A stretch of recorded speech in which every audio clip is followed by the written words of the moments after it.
नमस्कार दर्शक बंधु जय जगन्नाथ पुणी थे आपण आज एक नुआ जब्र अपडेट नहीं आसी मु दिव्य दर्शक बंधु ओडिशार जो भाई और भौणी मैंने केवल +3 पास कर घरे अच्छा कि +3 पास कर सारी से बहुत ही बड़ खुशी खबर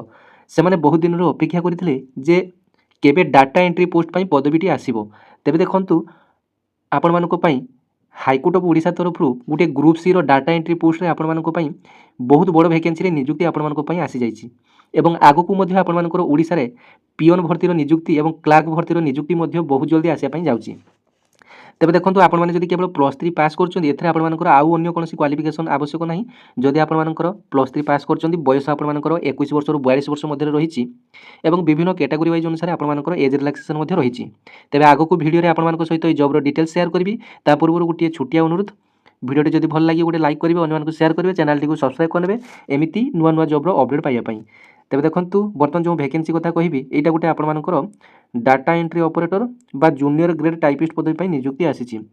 एवं यही चाकरी कौन गोटे कॉन्ट्रैक्चुअल चाकरी न पूर्णकालीन सरकारी चाकरी अटे और यही चाकरी आपने कौटी करेंगे ना हाईकोर्ट ऑफ ओडिशा रे आपने यही चाकरी करेंगे तेज देखो यार online apply date T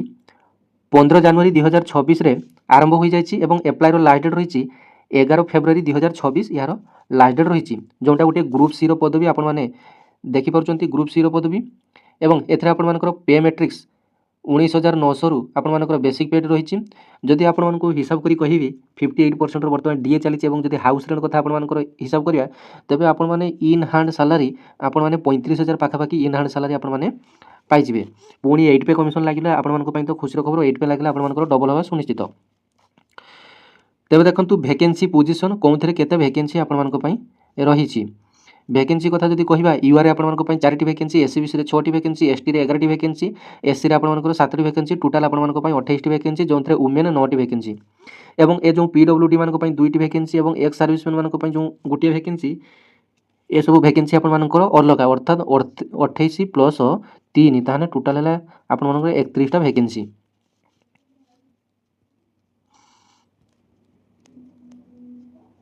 educational qualification जानी नियंतु a candidate must passes a bachelor's degree in any discipline recognised university or other qualification equivalent 3 and type writing with a minimum speed of 40 words per minute in computer आपण +3 करथिया आवश्यक एवं आपण computer गोटे minute रे 40टी word type करथिया आपण आवश्यक एवं आपण पीजीडीसीए कोर्स आपण करथिया आवश्यक तेबे जाई आपण माने एथरे इलिजिबल एवं बयस कथा जब देखा 21 वर्ष रु 42 वर्ष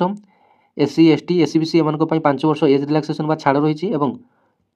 पीडब्ल्यूडी हैंडिकैप्ड मान 10 वर्ष एज रिलैक्सेशन रही एग्जामिनेशन फी आपण 500 टंका समस्त रही जोटा कि नॉन रिफंडेबल एग्जामिनेशन फी रही सिलेबस ऑफ द एग्जामिनेशन एथरा आपण दुईटी परीक्षा आपण रही गोटे है प्रिलिम अन्यटी है मेन एग्जाम प्रिलिम रे आपण कौन हम ना जो जूनियर ग्रेड टाइपिस्ट बा डाटा एंट्री आपण गोटे प्रिलिमिनारी हम प्रिलिमिनारी आपर language test computer application test और मेन रिटन एग्जामिनेशन टेस्ट यही 3टी भाग में आपर कंप्यूटर आपर परीक्षाटी हे प्रिलिमिनारी एग्जामिनेशन आपर 150 मार्क क्वेश्चन आसो 2 घंटा समय मध्य जो general English general knowledge logical reasoning और क्वांटिटेटिव एप्टीट्यूड आपर क्वेश्चन टी आसो एवं एथरा आपर माइनस मार्किंग व्यवस्था रही 0.5 आपर काटो अर्थात 2टी भूल गोटे आपर माइनस मार्किंग व्यवस्था रही देखो आपर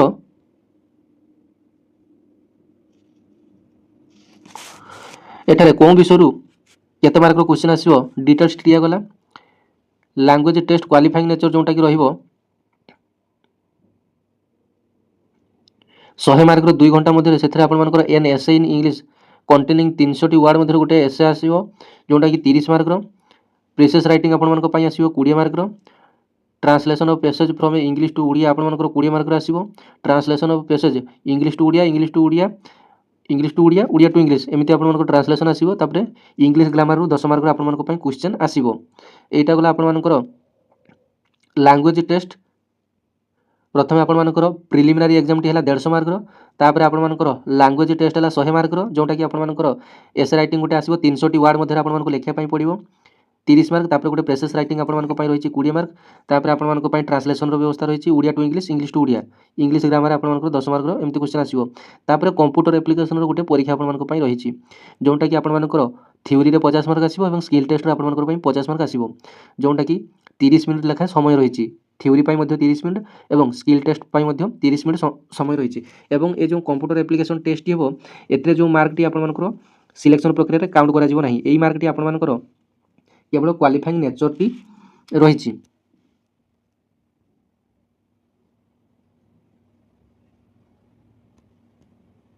सेंटर ऑफ एग्जामिनेशन आपन कटक कि भुवनेश्वर आपन एग्जामिनेशन सेंटर टी रही पारे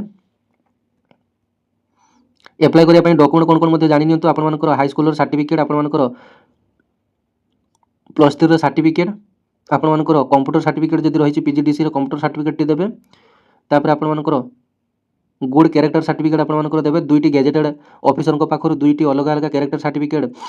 साइन विथ सील रो आनी आपन माने देबे ए जो कैरेक्टर सर्टिफिकेट आपन माने कोठु पाइबे ना कैरेक्टर सर्टिफिकेट रो फॉर्मेट आपन मानकर विभिन्न वेबसाइट रे बा ऑनलाइन रे आपन माने मिल जिवो ऑनलाइन रो डाउनलोड करी आपन माने निजर घर पाख जो हाई स्कूल रो हेडमास्टर अछन तांको पाखर गुटे दस्तखत मारिबे एवं सील टी मारिबे एवं अन्यटी आपन मानकर घर पाखर जो आरआई अछंती किंबा